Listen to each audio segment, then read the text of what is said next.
मैं आपको बताने जा रहा हूँ कि शाम की पूजा में विशेष वो 7 कार्य जिसको करने से पूजा का फल कई गुना आपको प्राप्त होता है। शाम की पूजा विशेष होती है और शाम के समय किया गया जो कार्य है पूजा पाठ से संबंधित वो भी विशेष होता है। जब आप पूजा पाठ करते हैं तो उसमें 7 कार्यों के बारे में आपको किसी ने नहीं बताया होगा और ये जो 7 कार्य होते हैं इन कार्य को करने से पूजा का फल जो है वो कई गुना आपको प्राप्त होता है। सुबह जो पूजा आप करते हैं, अगर सुबह में कुछ नहीं कर पाते आप या सुबह में पूजा भी नहीं कर पाते तो शाम को अगर ये 7 कार्य आप करते हैं तो सुबह और शाम की पूजा का फल ही आपको प्राप्त होता है। और ये जो कार्य हैं ये बहुत ही आसान कार्य जो आपको पता भी नहीं है और जो कई लोग बताते भी नहीं है कि किस प्रकार से आपको ये करने हैं और इन 7 कार्यों का क्या महत्व होता है। इसलिए वीडियो को ध्यान से सुनिए बारीकी से ताकि एक चीज़ आपको समझ में आए, क्योंकि जो लोग साधक हैं, जो लोग पूजा पाठ करते हैं, जो लोग भक्त होते हैं, उनको इन 7 कार्यों के बारे में पता होता है, इनकी विशेषता के बारे में, इनके महत्व के बारे में पता होता है, इसलिए वो इन 7 कार्यों को करते जरूर हैं। पूजा जो लोग करते हैं, कई लोग सुबह पूजा करते हैं या कई लोग शाम को करते हैं, तो कई लोग सुबह और शाम पूजा करते हैं। कई लोग ऐसे होते हैं जो काम के चक्कर में सुबह नहीं कर पाते और शाम के समय पूजा करते हैं। तो उन लोगों के लिए मैं विशेष बता दूं, जो किसी कारणवश सुबह पूजा नहीं कर पाते, अगर वो शाम की पूजा में इन 7 कार्यों को करते हैं तो पूजा का कई गुना फल, कई गुना अनुभव उनको मिलता है। तो कौन से हैं वो 7 कार्य, वीडियो को ध्यान से सुनिएगा बारीकी से ताकि एक एक चीज़ आपको समझ में आए। पहला जो कार्य होता है वो होता है मंत्र जप। मंत्र जप सुबह के मुकाबले शाम को अगर किया जाए तो उसका फल कई गुना आपको प्राप्त होता है। शाम का समय एक ऐसा समय होता है जिस समय दिन और रात का मिलन होता है और ये जो समय होता है वो समय होता है जिस समय पर देवी शक्तियों तक आपकी पुकार बहुत जल्दी पहुंचती है। आपके द्वारा किए गए मंत्रों की जो ऊर्जा है वो बहुत जल्दी पहुंचती है और ब्रह्मांडीय ऊर्जा बहुत जल्दी आपकी तरफ आकर्षित होनी शुरू हो जाती है, आपकी तरफ बहनी शुरू हो जाती है। इसलिए शाम के समय मंत्र जप जरूर आपको करना चाहिए, चाहे आप शावर मंत्र जप करें, चाहे आप वैदिक करें, चाहे आप बीज मंत्रों का जाप करें या गुरु मंत्र का जाप करें। बहुत जल्दी गुरु मंत्र का अगर शाम को जाप किया जाए तो मात्र 2 से 3 दिन में अनुभव होने शुरू हो जाते हैं। दूसरा जो कार्य होता है वो कार्य होता है कि दीपक जरूर जलाना है आपको। दीपक अगर सुबह ना जला पाएं तो शाम को दीपक जरूर जलाएं और शाम को जो दीपक जलाएं वो थोड़ा लंबे समय तक जलना चाहिए। कई लोग दीपक में तेल या घी डालते हैं, बहुत ही 1 चम्मच डाल दिया, बहुत लिमिटेड डालते हैं, जबकि होना ये चाहिए शाम की पूजा में जब आप पूजा करें तो लबालब उस दीपक को भर लें। उसके बाद, क्योंकि वो दीपक कई बार 4 घंटे 5 घंटे पूरी रात भी दीपक जलता है, जिससे देवीय शक्तियों का वहाँ पर मौजूदगी जो है वो होती है। कोई नकारात्मक शक्ति आपके घर में प्रवेश नहीं कर पाती, ना ही कोई तंत्र आपके ऊपर हो पाता। इसलिए दीपक जो है वो आपको जलाना चाहिए और लबालब करके जलाना चाहिए ताकि मैक्सिमम टाइम यानी ज़्यादा से ज़्यादा समय तक वो दीपक जले। तीसरा जो कार्य है वो है जब भी आप भोग लगाएं तो शाम को भोग लगाएं भगवान को।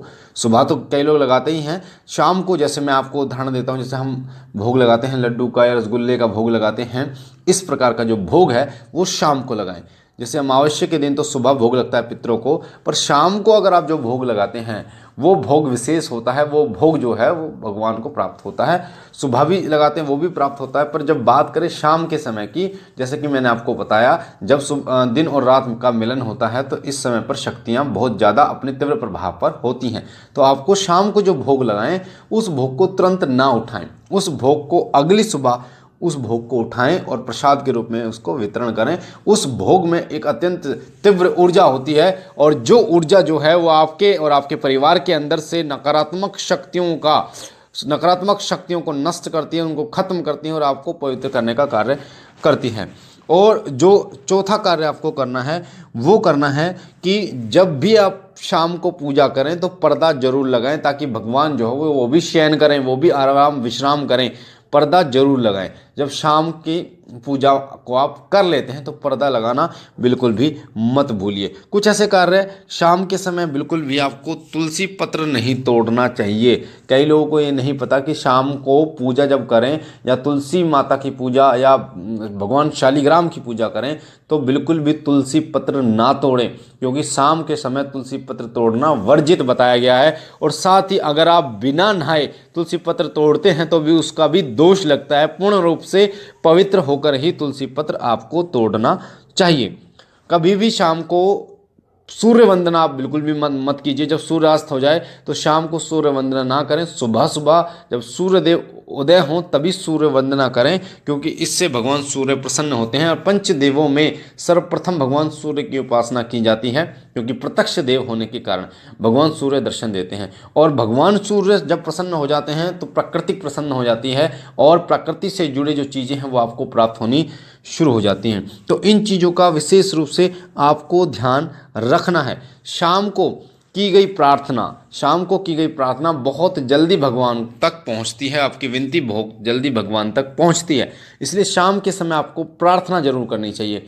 शाम के समय जितनी भी भाव श्रद्धा से आप प्रार्थना करें, रोकर प्रार्थना करें, वो आपको करनी चाहिए, क्योंकि शाम के समय पर भगवान आपकी प्रार्थना को बहुत जल्दी सुनते हैं। आपको रोकर करनी है। आप अपने जितने भी दुख हैं, परेशानियां हैं, मुसीबतें हैं, सब उनके सामने उड़ेल दो और आप देखेंगे कि वो कृपा करेंगे। स्वप्न के माध्यम से आपका मार्गदर्शन करेंगे और अगली सुबह आप जब उठेंगे तो तरोताज़ा होकर उठेंगे और एक नई ऊर्जा आपके अंदर भरी होगी। और वो ऊर्जा जो होगी वो ऊर्जा प्राकृतिक ऊर्जा होगी, जो आपको आपके पथ, आपके मार्ग पर आगे बढ़ने के लिए प्रेरित करेगी। इसलिए शाम के समय पर इन कार्यों को जरूर कीजिए, ताकि आपको भगवान की कृपा आपको जरूर प्राप्त हो। एक बात और बता दूं, जब आप सोने के लिए जा रहे हैं, पूजा करने के बाद सोने के लिए जब आप जा रहे हैं खाना खाने के बाद, तो हाथ और पैर और मुंह धोकर आप सोएं। हाथ पैर मुंह धोकर सोएं।